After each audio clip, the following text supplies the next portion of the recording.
This is episode 582 of the Rio Grande Foundation's Tipping Point, New Mexico. I'm Paul Gessing. And I'm Wally Drangmeister. I'm president of the Rio Grande Foundation, New Mexico's free market think tank. You can find out more about the foundation at riograndefoundation.org. Wally, on Friday night, you and I, albeit separately, attended the show with comic Jerry Seinfeld.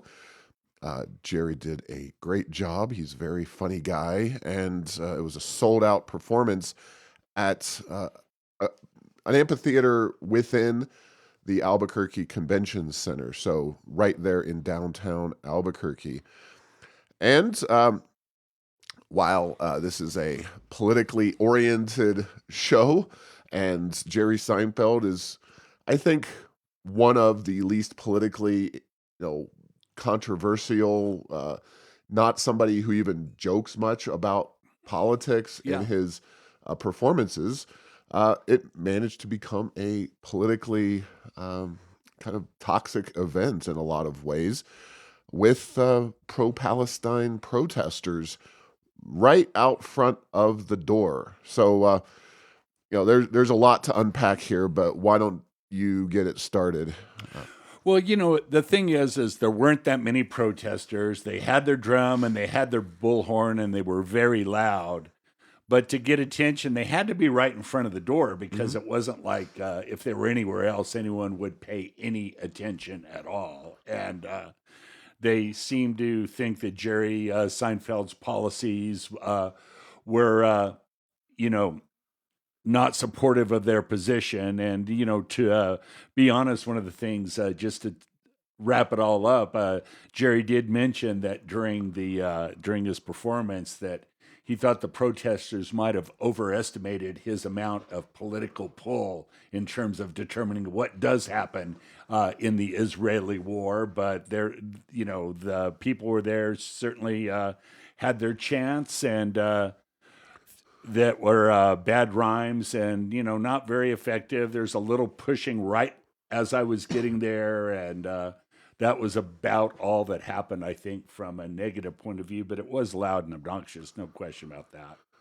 Yeah, and I want to get into some of the specifics of the way I think the city could or should have managed things better. So, um, just to kind of give folks who aren't familiar with the facility an understanding, there are basically two separate convention centers.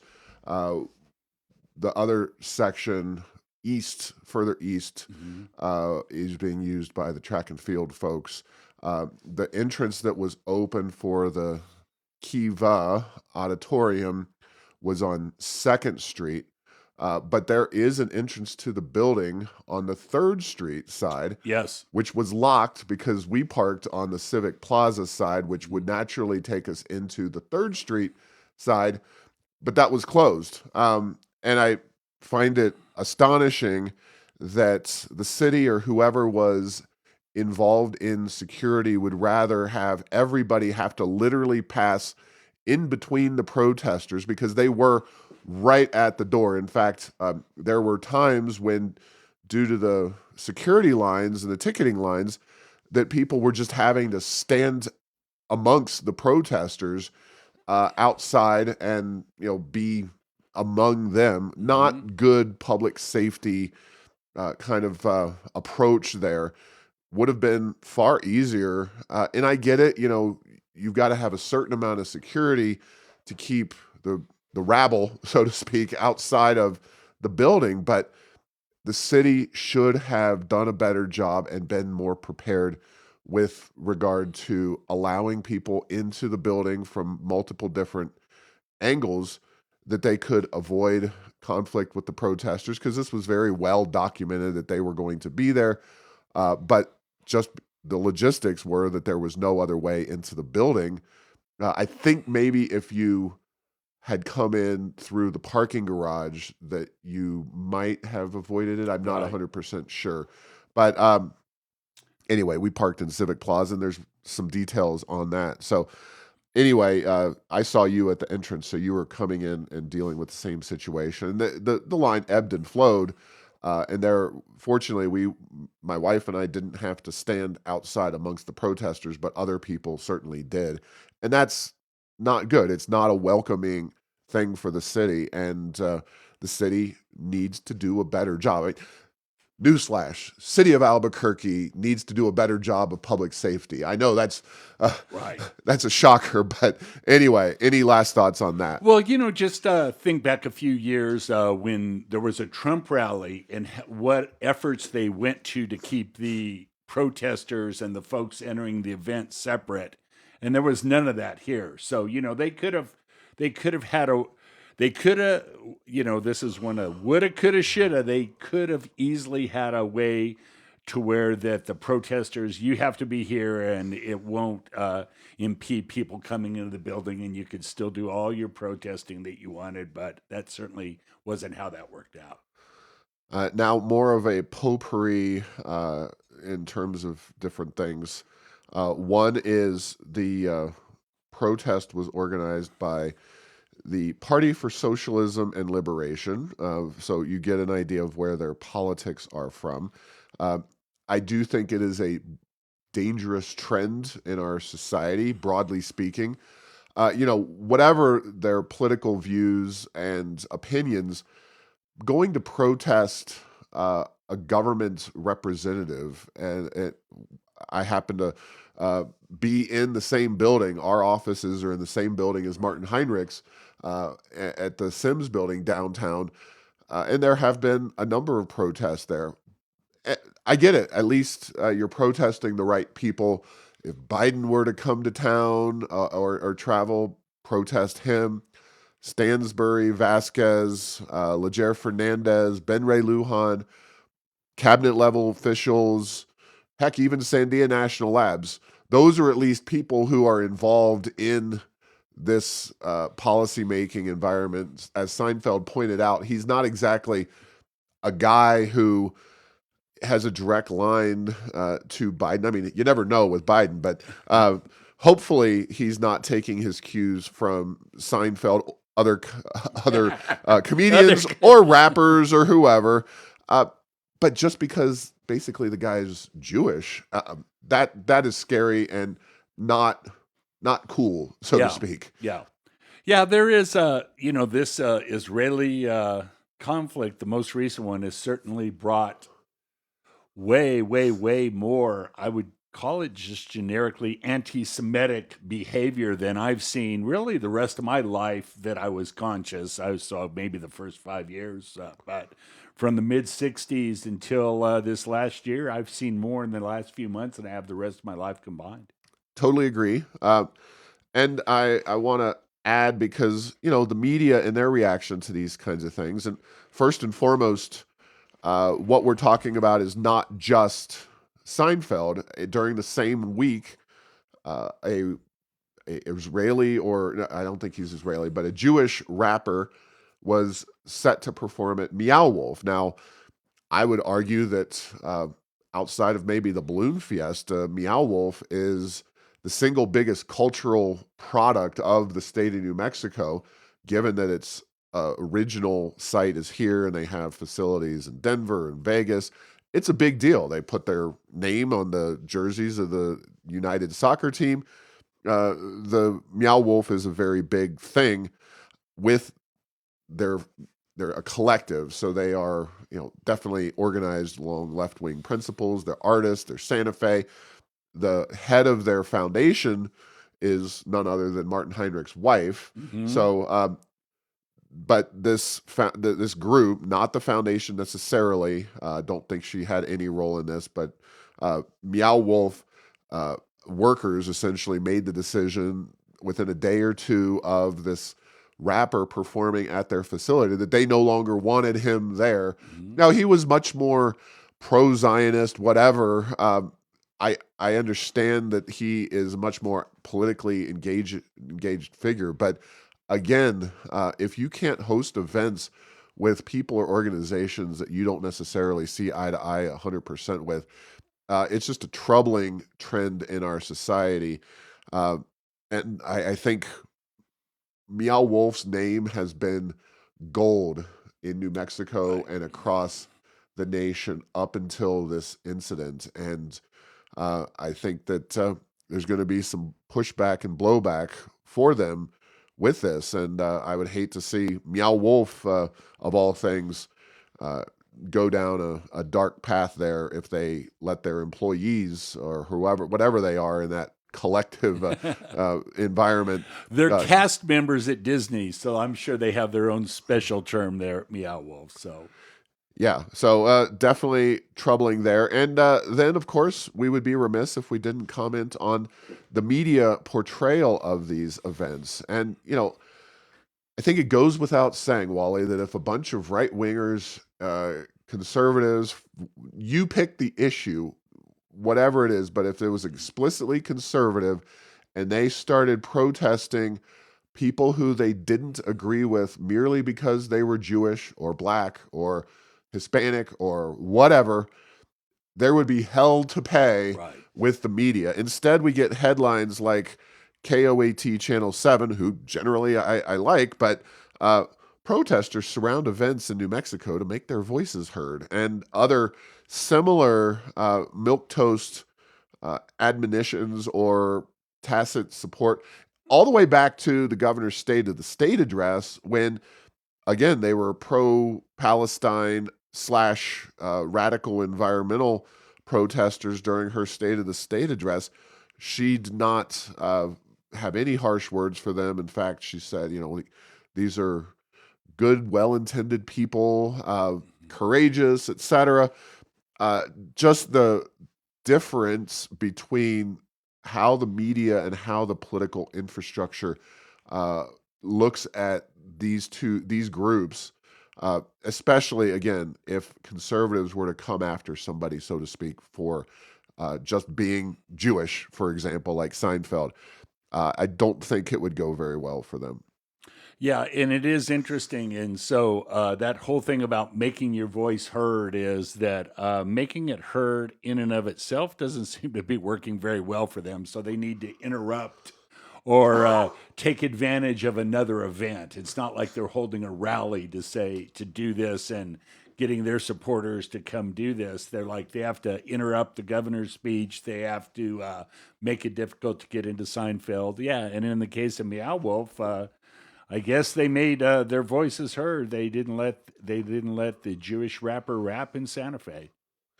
Yeah, and we'll see where this trend goes, but it's obviously been since early October when the Hamas attacks were, and then Israel's response, and this is obviously for my entire life, maybe your entire life, the Israel Palestine situation has been ongoing. It's probably never been hotter. It's certainly never been as much of a political issue where you're ensnaring other people. And, social media, I'm sure, plays some role in this. But again, I've lived a very long time and never seen a guy like Jerry Seinfeld be protested for his political beliefs. So, very interesting and I think troubling trend with regard to uh, areas of our lives that were otherwise more or less apolitical. I mean, January 6th, obviously, those people have been treated very harshly, whereas these protesters treated with kid gloves. So, um, the changing gears, we talked a lot about the legislative session last week, and really talked in great depth about the details of the session and what happened, what didn't happen. This is just to announce that the Freedom Index results are in. One of the things that we pride ourselves on is the timeliness of our results. Uh, a lot of organizations track legislative votes in New Mexico, national organizations, whatnot.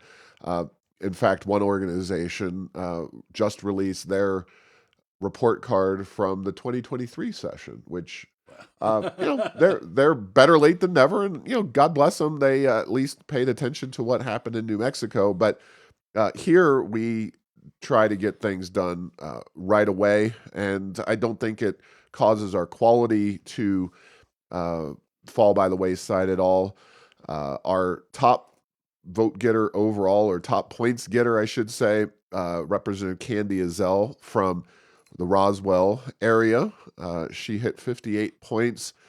Representative John Block, who, by the way, is our next guest on the Tipping Point, New Mexico interview, he missed one vote and kicked his butt because he lost 4 points, and he wound up in second, which for John is, he wants to be at the head of the class, and I get it. And he very much prides himself on being a strong conservative and principled conservative. Uh, and so that is the way things go sometimes. Randall Pettigrew from Hobbs is the third leading vote getter in the House. Those are all House members. They take more votes typically than the Senate. In the Senate, Senator Gallegos, Senator Schmiedes tied overall at 36. Senator Greg Baca from the Belen area, 34. So Gallegos is from Hobbs. Schmiedes is from the kind of East Mountains area of Albuquerque here. Unfortunately, he's retiring, which is deeply troubling because he's one of those good conservative voters, obviously, and a medical professional, somebody who brings that perspective to the legislature. But you can find the Freedom Index at riograndefoundation.org. You can find our brief announcements on the details at heirsoфenchantment.com. But, folks, there's going to be a lot of turnover. Schmiedes is not the only one retiring. There's a lot of people from the House moving up to the Senate. There's plenty of people retiring, and who knows who's going to follow them into office. And then, of course, we have a election with all 112 of them up. So there's a lot of moving pieces going on in the legislature right now. The Freedom Index can be a guide to figuring out who the real conservatives are, who the moderate Democrats are, especially in the House, and then who the flaming progressives are. So please check that out. Any thoughts? My thoughts on that are it is a good tool, and it's just it's amazing how a few years ago the Senate was where you could actually stop bad legislation and the House would pass it uniformly, and how much that's flipped. And I guess if there's a lesson in that, it's that a few different representatives and senators can make a huge difference in terms of the conduct of the body. And so, it's one of those, no matter what your politics are, whether you're most red-eyed progressive or the most conservative, this election coming up is going to have a big impact because things are so tenuous, no matter which side you want. And it is amazing how a few good representatives kept a lot of bad things from happening this last month in the city of Santa Fe from a legislation point of view. Yeah. So with regard to the legislature, I mentioned the House, moderate Democrats making big differences, and they definitely did that on, attempting to kill the clean fuel standard, HB 41, attempting to kill some of the worst gun bills, including HB 129, which did pass. It's the 7-day waiting period. They certainly killed the paid family leave bill. That's SB 3 that passed the Senate and was on its way through the House when it narrowly failed.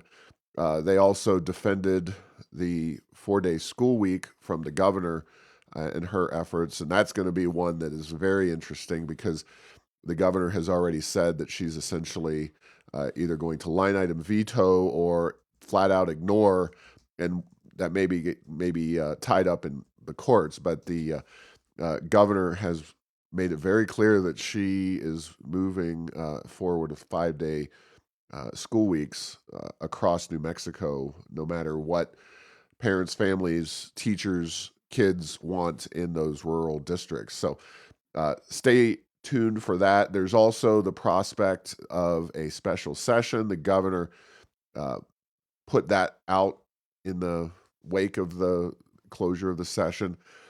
If I'm a betting man, I say no. She's not actually going to do that. She's full of it. I'll let you decide what it is, but it is bluster and hot air in a sense because I don't think, again, these rural Democrats are not inclined to support the kind of radical gun control legislation that the governor wants. The governor, when you have a far left progressive governor and a pretty progressive legislature, I mean, to say these are moderate Democrats is almost a misnomer. They just are representing their more rural areas of the state, which the governor has tended to ignore in favor of Albuquerque, Santa Fe, and Las Cruces. But in order to get a lot of these policies done, she needs people from those more rural areas. And, the rural Democrats are hardly even my idea of a moderate. They're just not willing to be rubber stamp progressives. Unfortunately, the Senate is, with the exception of Senator George Munoz, a rubber stamp body for the governor. The House is a little more moderate, but hardly conservative on ideological issues. None of them voted in support of a 1% uh, personal income tax rate amendment on the floor of the House. So, it's going to be interesting to see how organized and how willing this group of folks is to engage and if they can all get reelected, if they get picked off by progressive special interest groups and candidates, if the governor is able to come along and take some of them out, because I'm sure she would like to do that. Uh, it is just going to be interesting to watch. And of course, everybody will be up in November. So we will have a lot of new faces up there in Santa Fe with all 112 members up. So, Freedom Index, again, great tool for you to check how people are voting and which of those Democrats are actually moderates and which are are just taking the progressive perspective and moving forward. It's not exclusively rural. Cynthia Borrego, for instance, voted against the mandatory or the paid family leave. So that's something, and you just have to go through and look at the votes yourself. Be an educated voter when you show up there at the polls. Yes, that is the theme of today's show. Is that be an educated voter with regard to how votes are taken, because there are a lot of big ones to become in the next 60-day session. There will be a lot of bad. There will be a lot of bad stuff that legislators could pass that could really set New Mexico back a long, long way. Yeah. Now, something of interest nationally, the New York Times and other media outlets have been reporting, and the details are a little sketchy, but apparently Joe Biden is planning to ease its push to force electric vehicles onto American consumers as consumer demand for the vehicles remains low. This was reported originally in the New York Times. I believe it was Sunday. I'm reading from the Daily Wire, but this has been reported on numerous news outlets. Uh, Basically, the move, and we don't know exactly what it's going to look like, but the move was, quote, a concession to automakers and labor unions from the administration, as it's been attempting to force limits on tailpipe emissions and require Americans to switch from gas powered to electric vehicles. Now, obviously, that doesn't impact anything that Michelle Lujan Grisham is doing right here in New Mexico. Uh, she has obviously gone full bore into this, but there are other states across the country, red states in particular, and some states with, you would call them sane Democrat governors that have not just jumped on the EV mandate train. So we don't know exactly what this is going to look like. Obviously, uh, everything we look at needs to be judged in the context of this is an election year, not just for our beloved legislature, but for President Biden himself. And uh, I'm sure that Biden is looking at union voters and other, people who are buying cars and whatnot who have no interest in an electric vehicle. And, the EV, we've talked about it. I don't have the polling data in front of me. This is something that is not popular, broadly speaking, across the board. In fact, it was an op-ed a month ago or so from a Democrat who was writing in the Albuquerque Journal, a national. He was calling himself a moderate Democrat. He's leader of some uh, group of so-called moderate Democrats nationally, and even he said, while he thinks Biden's doing a fabulous job on all these other issues, he's like, well, one thing that Biden needs to dial it back on is the electric vehicle thing. So anyway, it looks like he may be in the process of doing that, at least temporarily, but no such luck from Michelle Lujan Grisham. No, but it does show that, when Michelle Lujan Grisham started her I Love EV campaign upon the state of New Mexico, things were a little more popular from the EV point of view, and the momentum seemed a little stronger. Now the headwinds seem to be turning around and blowing right in the face of pushing that forward. So we'll see how this happens. But yeah, EVs, heaven forbid, will she have to back away from her plan, or more likely, will the next governor and legislature have to deal with that once she's gone? Yeah. And just a quick note, the Albuquerque Journal's Business Outlook section on Monday, so as we record this yesterday, has a article on new building codes requiring EV chargers at new developments. Now, we talked about this fairly extensively. Mm-hmm. This is my first news article that I've seen. Perhaps one of the TV networks covered it, but it was not widely discussed. This is running a month after the passage of the EV charger mandates. This is, of course, the one on new construction of commercial projects as well as apartment buildings that is going to require EV charging units to be made available. So, congratulations to the media for finally reporting on this. And of course, the article is far too slanted in the direction of the pro EV camp, but I repeat myself. And then I was catching up on a previous week, Monday, February 5th, and this kind of just highlights the way the media operates, and the Business Outlook, again, Albuquerque Journal, literally on consecutive pages. One is film industry, and if you read the Business Outlook of the Albuquerque Journal, they are obsessed with so-called green energy, film, and those two things. Those are the two things, and cannabis. I'm sorry. Those are the three things that really make the Albuquerque Journal Business Outlook section tick. So one article starts with the film industry, $794 million in direct spending.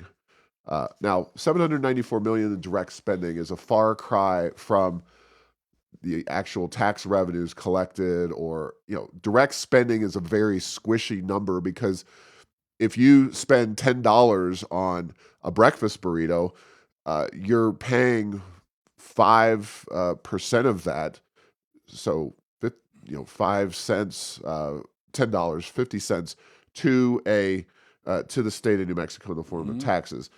Now, on energy, they talk about how $13 billion being generated by oil and gas, and that is paid directly in the form of taxes to the state. That's not a squishy number.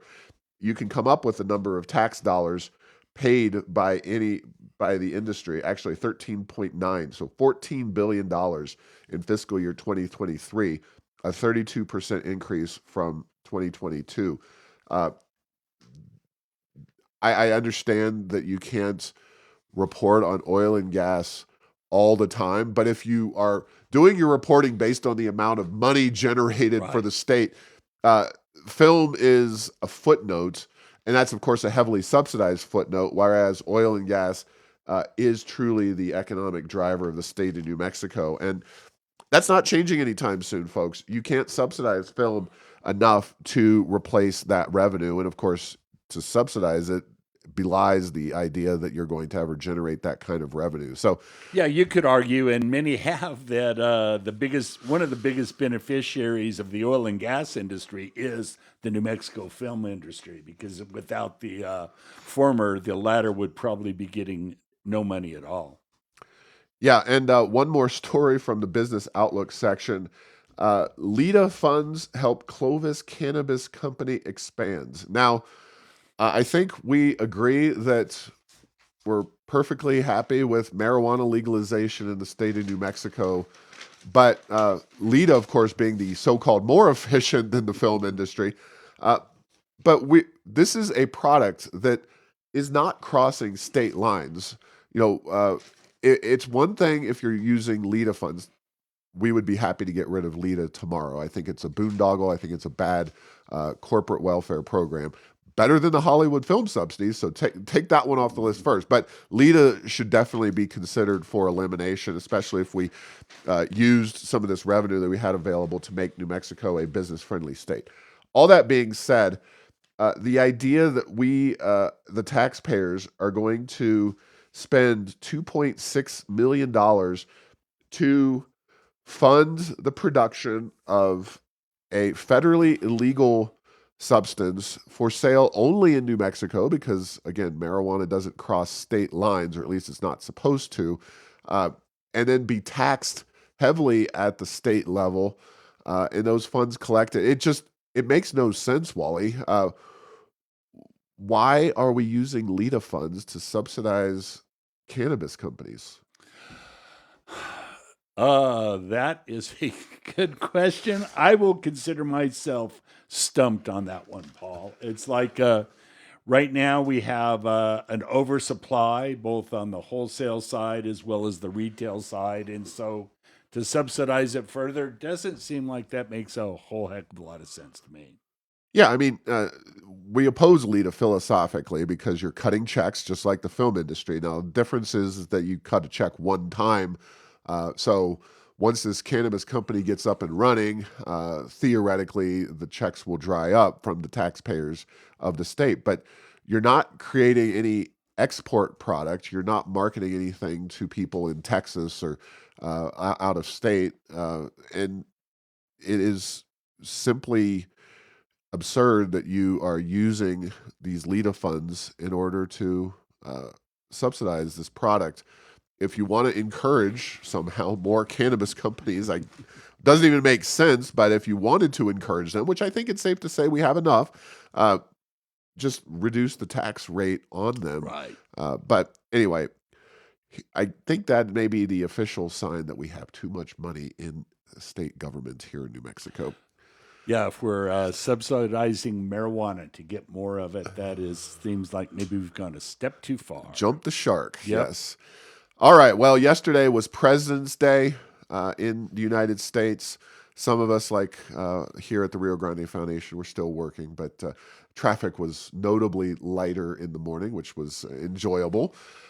So I figured, why not put together a list of some of my favorite or best presidents in American history and some of the worst. And these are in no particular order on the good side, and they're definitely you know I I'm going to stick with Woodrow Wilson as the worst president in American history. But here's my good guys: John Tyler, Calvin Coolidge, Warren Harding, Grover Cleveland, and Ronald Reagan. Those are my top five good presidents, with my top five bad presidents in more of an ordered Right. situation: Wilson, FDR, Biden, George W. Bush, and LBJ.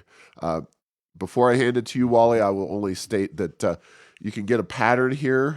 The good presidents are all peacetime fiscal conservatives believing in a constitutional government, whereas the uh, worst five are all wartime presidents or people who simply do not believe in constitutional constraints on their power. And I would, Biden's not exactly a wartime president, but he has ignored studiously the U.S. Constitution at every opportunity.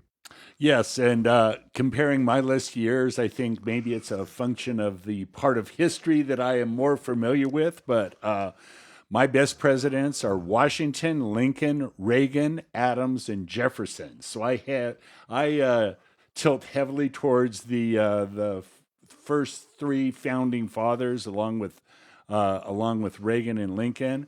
And my worst, I also think Wilson. Boy, we still haven't caught up with the level of crazy progressivism that Wilson brought, basically a century ago. Biden, Hoover, Nixon, uh, and LBJ are on mine. A lot of crossover there. Yeah, a lot of crossover. I do think that one of the things is this, that even though I have LBJ on the worst list, he could have an asterisk about uh, his handling of the war was such that maybe we get to speak English instead of German. So it wasn't like he did some good things. And then on the best, it was making the best of a tough situation. Is I really like President Ford. He just got very little respect for what he did coming out of the Nixon era. And, they made fun of him because he stumbled and stuff, notwithstanding the fact that by almost any objective measure, he was probably the best athlete of any president that we've had. And so that's it. So There you go. yep. Well, I think those are pretty similar lists. I will read only about Woodrow Wilson. And I think anybody who believes in limited government can pretty easily put Woodrow Wilson at the very top of their worst list. But DanKennedy.net, an October 9th, 2022 article, he says Wilson was a vicious racist, warmonger, and an authoritarian who crushed civil liberties. So Other than that, he was a great president. Fantastic guy, yeah. Okay, and before we leave this, I always like to bring up at times like this the Los Angeles Lakers, who during one period had 4 players with the same name as presidents: Carter, Ford, Johnson, and Nixon were all Los Angeles Lakers in that '70s era. So I don't know if that has anything to do with anything, but and my favorite of those was Johnson, for what it's worth. Yes, Magic Johnson, I believe. Yeah, there we was never had a President Rambis, though. No President Rambis nor Abdul-Jabbar. Yeah, I think Obama's the closest to that we're going to have for, well, you never know. Obama was certainly not seen as somebody who was presidential material to the extent that he was, although notably, neither of us put him on our bottom lists overall. Both of us put Biden on the list, and I think it's safe to say that by most measures that we would look at, Biden is far to the left of Obama on policy. Yeah, I find myself a little bit not quite as uncomfortably as I used to think much less of Bill Richardson until we saw what came after, and I do think the same thing with Obama. It wasn't like I was thrilled why he was president, but relatively speaking, he showed a lot. He showed a lot more restraint towards just crazy policy than we've seen out of the current administration. Kind of reminds me of The Simpsons. It's the worst day of my life. No, it's the worst day of your life so far. There we go. That is the way I see Joe Biden, unfortunately. The worst president of my life so far. There we go.